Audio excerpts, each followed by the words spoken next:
La pregunta dice, explique brevemente cómo se secreta la hormona insulina, indicando célula involucrada, factores que estimulan, factores que inhiben y mecanismos implicados. Bien, entonces vamos a hablar de la famosa hormona de la posingesta, tan importante en bioquímica, que es la insulina. Bien.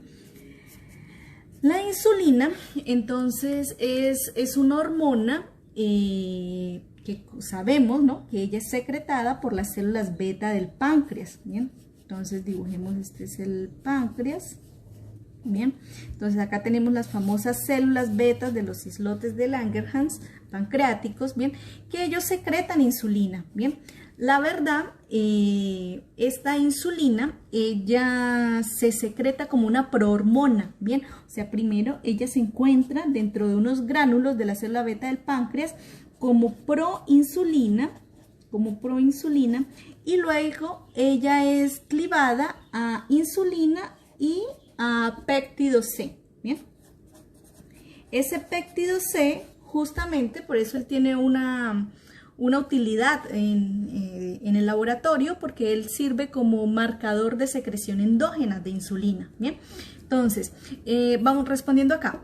Célula involucrada. La célula involucrada es la célula beta. Bien, factores que estimulan y factores que inhiben este mecanismo. Bien, entonces esta célula beta del páncreas, ella tiene unos factores que estimulan y unos factores que inhiben la secreción de insulina. Los factores que estimulan la secreción de insulina, ¿cuáles son? Bien, a nivel del metabolismo encontramos que la hiperglucemia, es decir, los aumentos de glucosa posingesta o postprandial, bien, son un estímulo para la secreción de insulina, o es el principal estímulo, bien, porque además de la hiperglucemia también se dice que la presencia de aminoácidos, sí, el aumento de aminoácidos, el aumento de ácidos grasos, ellos también favorecen la secreción de insulina, pero el principal es el aumento de glucosa. Por otra parte, también intervienen neurotransmisores, principalmente del sistema parasimpático, como la acetilcolina, bien, favorece la secreción de insulina. De forma contraria, tenemos que la hipoglucemia, es decir, la disminución de glucosa, bien, ella es el principal factor que inhibe la secreción de insulina. Y también los neurotransmisores que son contrarios al sistema parasimpático, como son la adrenalina y la noradrenalina, bien, que hacen parte del sistema simpático, ellos inhiben la síntesis de de insulina. Bien, estimulan, inhiben. Ahora, el mecanismo implicado. Bien, realmente lo que ocurre es lo siguiente. Tenemos que en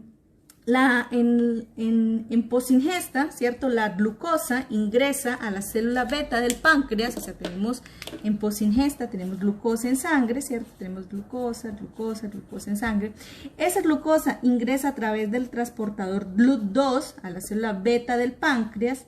Bien, y cuando la glucosa ingresa, ¿qué hace? Pues la glucosa se fosforila, ¿cierto?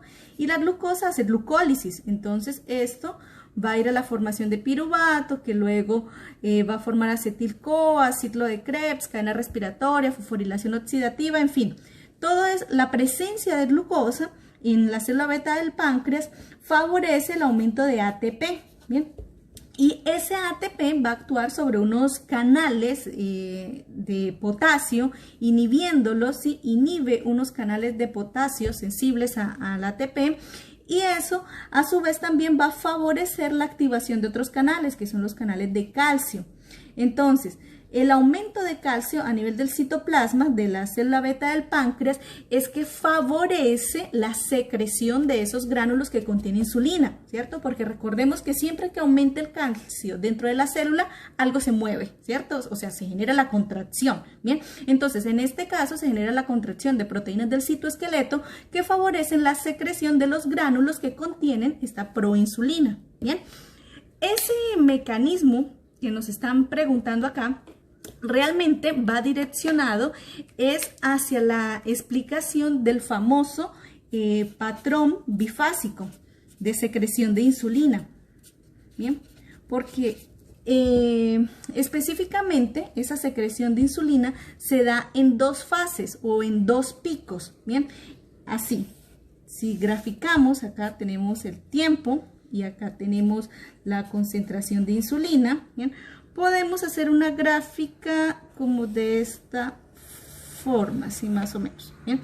Entonces, encontramos que existen dos picos de secreción de insulina. Encontramos un primer pico, ¿sí? O una primera fase que se dice que es un pico, que es en el pico en el cual ocurre una secreción rápida y corta de insulina, y existe un segundo pico o una segunda fase, bien, en el cual existe una liberación lenta y prolongada de insulina.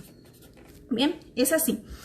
Se dice que cuando aumenta la concentración de glucosa, que es el principal estímulo, bien, y este ingresa a la célula beta del páncreas, se ocurre todo esto acá que mencionamos de la producción de ATP, bien, y se favorece el aumento de calcio en el citoplasma de la célula beta del páncreas, ocurre este primer pico, bien, que eso ocurre más o menos alrededor de los 7 o 10 minutos,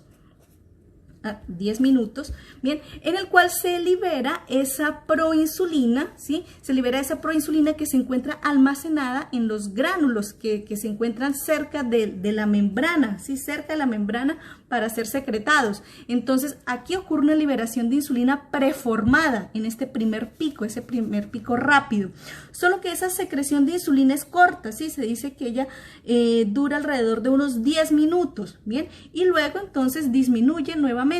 ¿Por qué? Porque la célula beta del páncreas tiene que formar nuevamente insulina. Bien, o sea, la célula beta secreta la insulina que tiene almacenada en los gránulos, y cuando esa insulina se acaba, ¿sí? Por eso es que declina acá este primer pico, se acaba, comienza una nueva producción de insulina. Entonces, ahí es cuando va a ocurrir el segundo pico, ¿sí? Ese segundo pico se dice que ocurre a partir de los 30 minutos, ¿bien?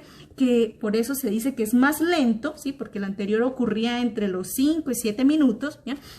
Y ese segundo pico, que es más lento, se dice que en él se lleva a cabo la secreción de la insulina neosintetizada, o sea, la insulina que la célula beta del páncreas comenzó a producir en ese momento debido al estímulo que está recibiendo de la hiperglucemia.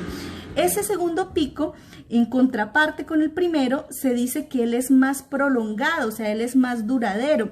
Él es prolongado hasta que ocurra el estímulo, hasta que cese el estímulo que lo está generando, es decir, hasta que disminuya esta glucosa en sangre. Bien, entonces esto es lo que se conoce como patrón de secreción bifásica de la insulina, y es el mecanismo que me están preguntando acá, y es lo que necesitamos explicar en la respuesta.